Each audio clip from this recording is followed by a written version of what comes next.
Hi, this is Miss K. In today's video, I'll show you how to lock your Facebook profile on your Android device.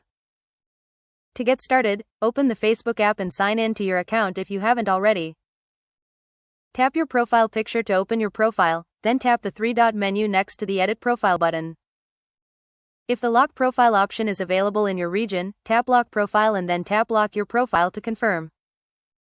Once enabled, only your Facebook friends will be able to see your full-size profile photo, cover photo, stories, and most of the content you've shared.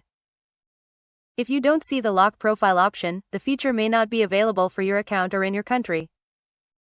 In that case, you can improve your privacy by opening Settings and Privacy, tapping Settings, then reviewing your privacy settings. From there, you can limit who can see your future posts, hide your friends list, and control who can send you friend requests. And that's it, you've successfully learned how to lock your Facebook profile on your Android device. Happy watching! Don't forget to like, share, and subscribe for more helpful tutorials.